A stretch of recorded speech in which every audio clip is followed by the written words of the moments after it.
मध्य प्रदेश के नरसिंहपुर जिले में पड़ता है खामरिया गांव।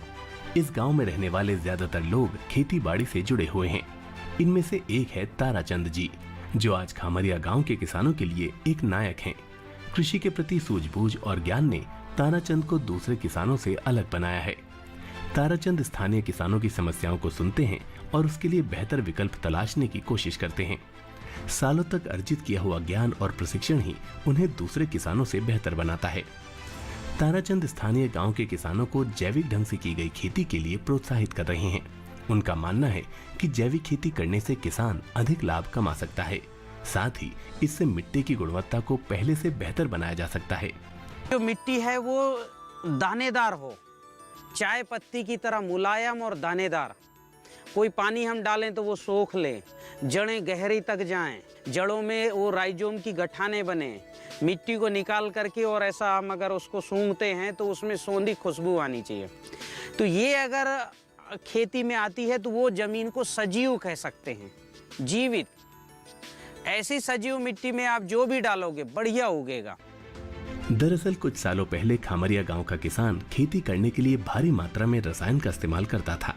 उन्हें लगता था कि रासायनिक खेती से फसलों की गुणवत्ता बढ़ेगी, जिससे उन्हें पहले के मुकाबले ज्यादा आमदनी हो सकेगी।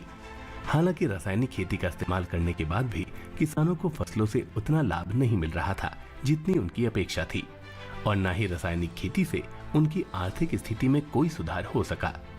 लेकिन ताराचंद ने खामरिया गांव के किसानों की सोच को बदलने की ठानी। उन्हें रासायनिक खेती से जैविक खेती की ओर लेकर आए।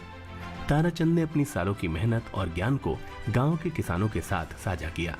उन्हें जैविक तरीके से खेती के महत्व के बारे में बताया, उनकी समस्याओं को सुना और समाधान निकालने की कोशिश की। खामरिया गांव के रहने वाले ताराचंद किसान परिवार से हैं। उन्होंने बचपन से ही अपने आसपास किसानों को खेती बाड़ी करते हुए देखा है। इनके पिता के पास 16 एकड़ की जमीन होने के बावजूद इनकी आर्थिक स्थिति बेहद दयनीय थी। उनके परिवार में खाने पीने के लिए भी उपयुक्त व्यवस्था नहीं थी।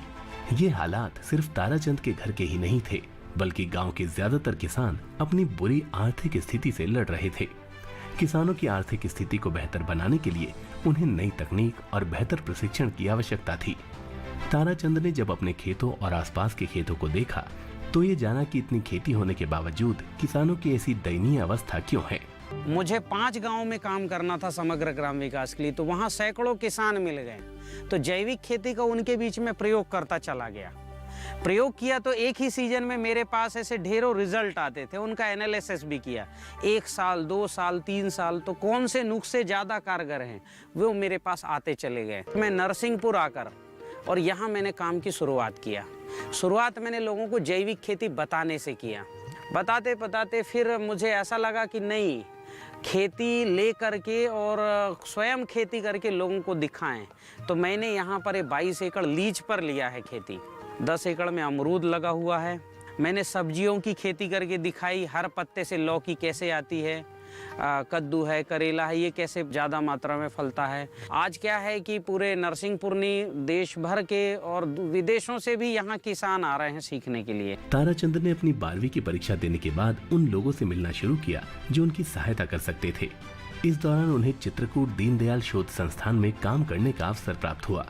यहाँ उन्होंने कृषि से जुड़ी समग्र ग्राम विकास योजना में काम किया। अब हमारा जो पौधा जो बढ़ रहा है उसके लिए मैं 2 तरह के फार्मूले मैंने बनाए हैं। एक गौमूत्र से बनाते, एक मट्ठा से बनाते हैं। गौमूत्र से बनाने के लिए क्या करते हैं कि एक हम मिट्टी का घड़ा लेते हैं।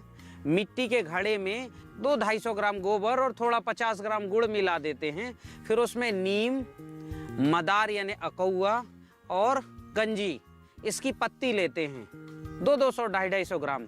ये पत्ती भी लेके उसमें पूरा मिक्स कर देते हैं और उसमें जो है गौमूत्र से भर देते हैं मटके को, और मटके का मुंह रुमाल से बांध के और छांव में रख देते हैं। हर 7 दिन में गौमूत्र निकालते हैं और नया गौमूत्र उसमें डाल देते हैं। तो जो गौमूत्र निकला ये हर्बल कीट नियंत्रक और न्यूट्रिशन मैनेजमेंट, ये पोषक तत्वों की पूर्ति करता है। फिर दूसरा हम क्या करते हैं कि किसी भी पारदर्शी, चाहे प्लास्टिक का हो या कांच का हो, इसमें मट्ठे को छान के डाल देते हैं। इसके बाद वहाँ पर एलोवेरा का जेल, हर्र, आंवला, बहेड़ा, ये हम फोड़ करके, नीम के निम्बोली ये फोड़ के डाल देते हैं। और डालने के बाद 7 दिन इसको रखते हैं, इसको धूप दिखाते हैं, फिर इससे मट्ठे को निकाल लेंगे और नया मट्ठा इसमें डाल देंगे। मटेरियल वही रहेगा जो इसके अंदर है। तो हर हफ्ता हमको 8-10 लीटर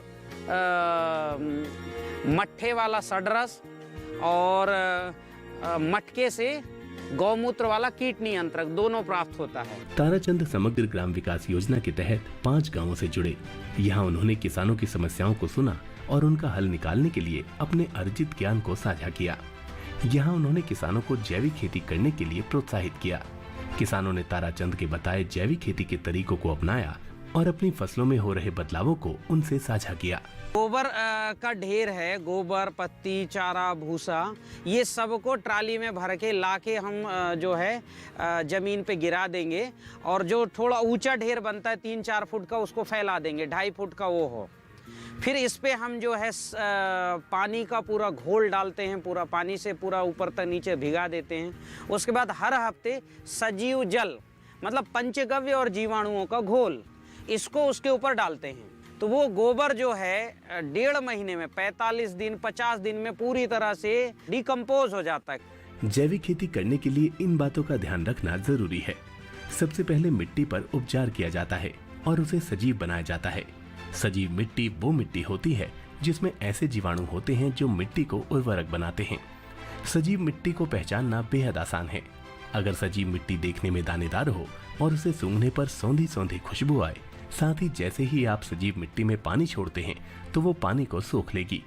इससे पौधे की जड़ें गहराई तक जाएंगी और राइजोन की गांठें बन जाएंगी, जिससे पौधे स्वस्थ और पोषक रहते हैं। बीते कुछ दशकों के दौरान भारत में रासायनिक खादों का प्रयोग बढ़ा है, जिसकी वजह से खेती से लेकर आम आदमी के जीवन में इसका बुरा प्रभाव पड़ा है।